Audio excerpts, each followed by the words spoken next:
Hello everybody, welcome back to Paranormica. Although there's already several other well-made videos showcasing how all the items work, multiple people have requested me to make the video myself. So here we are, doing exactly that.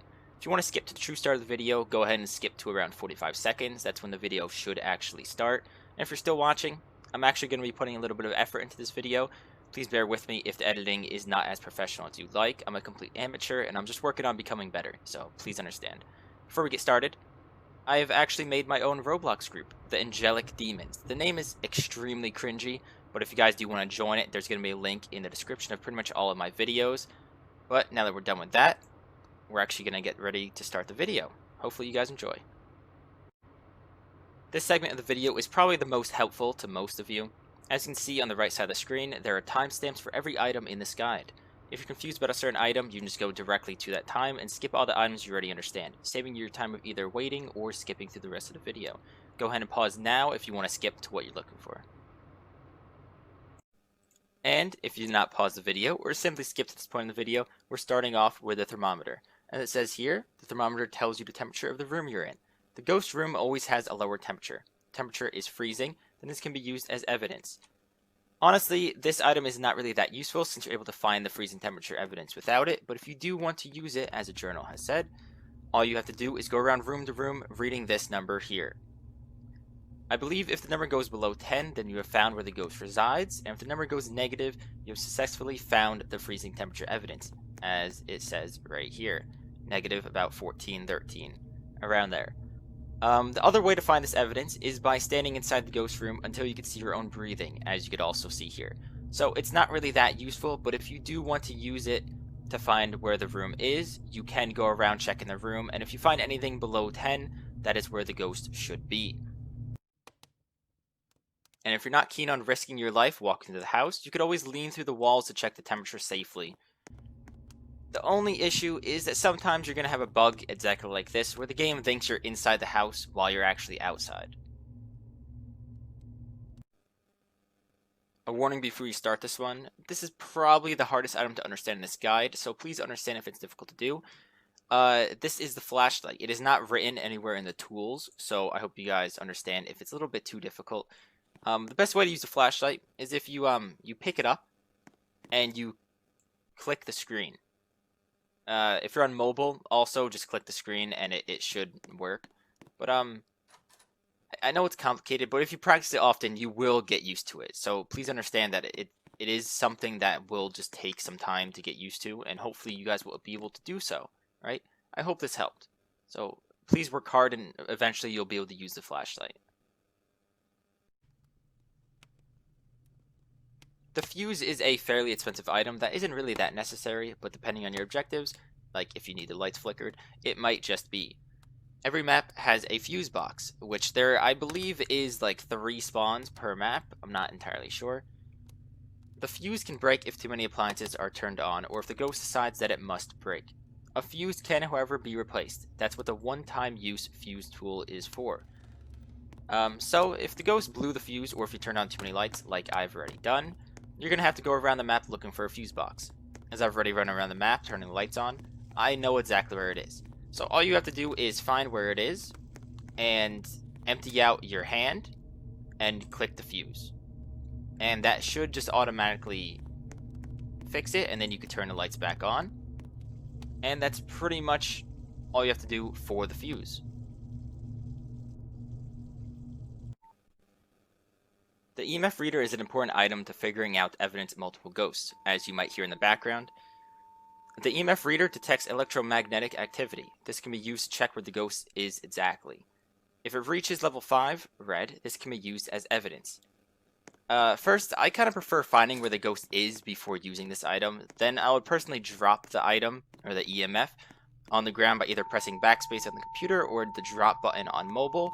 Then I would wait for it to actually beep, as it's doing now. Unlike other games like Noctis and Phasmophobia, this EMF is not really as well made. Just gonna make it shut up for a second. It can only show a 1, which is green, 3, which is yellow, and 5, which is red.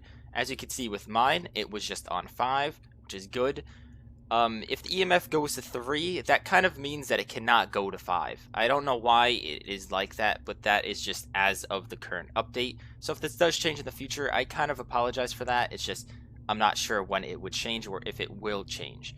But if it does stop at 3, it cannot go to 5. Just remember that.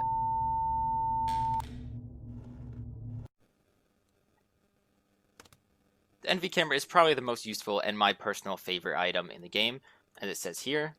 The NV camera gives you a little bit more sight in dark rooms. It is most often used to find ghost orbs floating around in the ghost room. So all you want to do is just go around the house and just look around in each room, even the hallways, for a ghost orb. This is probably the most useful evidence that could lead you to figuring out what the ghost is. If you spot an orb, first of all, you already know where the ghost is, which is this room here. And second, you could immediately remove ghoul and demon from your suspicion list. This is because if you have a ghost orb, you cannot get ghoul or a demon no matter what. If you do not find an orb after looking through the entire map, just make sure to double check and be sure, and if there still is none, that means that the ghost is either a ghoul or a demon. Good luck with that.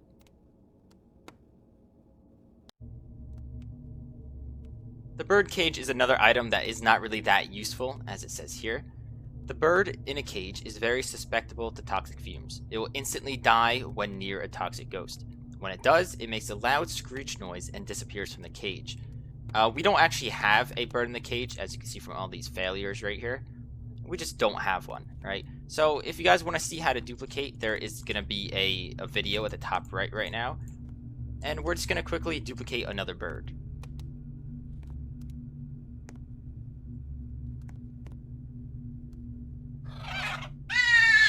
And as you just heard, the bird was just murdered right in front of our eyes. I'm sorry, bird, but we needed this video. The lantern is another fairly difficult item to use. I believe it's actually more difficult to use than the flashlight. The most important thing to do to use a lantern is to click on it and then equip it by pressing whatever button it is bound to. Hopefully you guys are able to do so. That's pretty much it for the lantern, Hopefully this helps.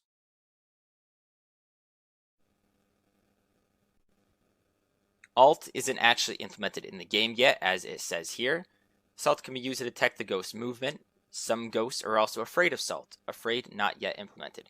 So what this means is, if you put the salt down, if this was implemented, you'll be able to see where the ghost is moving around. And also, the ghost could be afraid of the salt. As you can see here, we have blocked this doorway.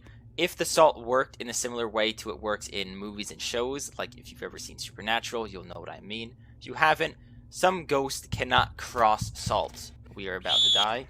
That is awkward. But, so a ghost cannot cross the salt, and I'm guessing it's just a little bit too difficult to code, and that's why it's not actually implemented into the game yet. Hopefully it does get implemented eventually, because that would be fantastic. We just got murdered by a demon. Honestly, a crucifix would have been extremely helpful during the salt explanation a little bit ago. Either way, the journal says, a crucifix will prevent a ghost from hunting once. This item can be dropped or held in a room and will disappear after one use. This means that you are able to stop the ghost from hunting once per crucifix. This could be done by either dropping inside the ghost room or by holding it while it attempts to murder you. I prefer holding it, as I've had the ghost walk directly over crucifix to kill me before. But either way, all you have to do is just find where the ghost is. Just right here, alright? And just pull out your crucifix.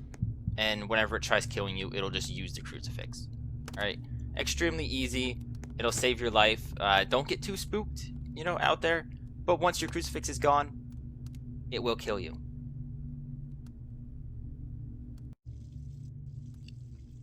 The Sanity Donut is exactly as it sounds. A donut that restores sanity. All you have to do is equip it, as I've already done, use it to eat it whenever you're low on sanity. I do recommend waiting until at least, I believe, 62 sanity. Because I think a single donut will restore about 38. So just be sure that you're a bit under 60 just to be safe, and you will restore as much sanity as possible, just because you don't want to waste any of the donut, right? They're beautiful. You gotta enjoy them to the fullest.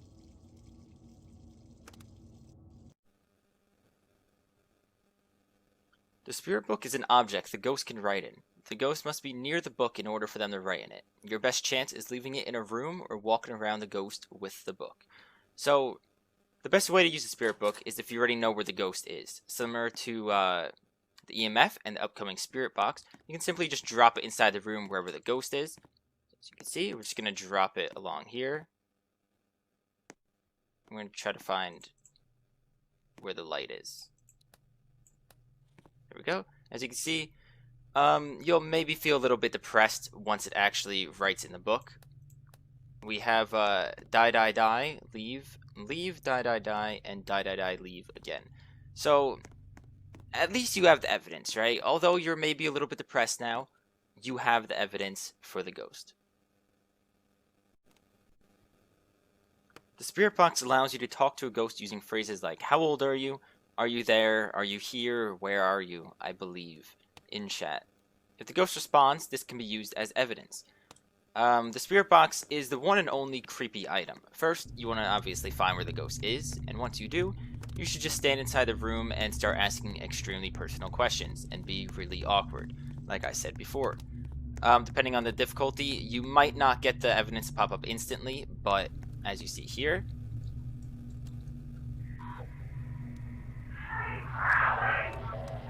we got the evidence.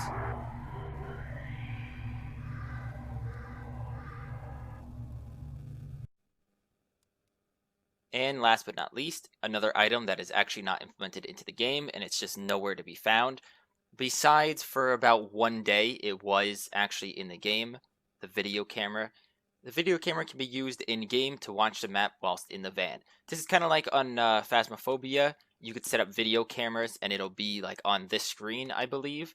And you could usually look around while other people carry them through the map and things of the sort. So once that's added, I believe it should be on this screen or maybe this screen. I'm not entirely sure, but I think it was in the game before and it was on one of these screens.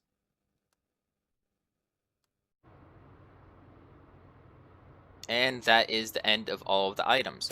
So hopefully you guys have enjoyed this video. I did put a little bit more effort into it, although the editing is still probably hideous and just disgusting to all of you guys. But, you know, if you did enjoy it, please leave me a like, and if you didn't, leave me a comment as to why you did not actually like it, or what I could do better with my editing and everything, because I'm just trying to get better and make my videos more enjoyable and entertaining.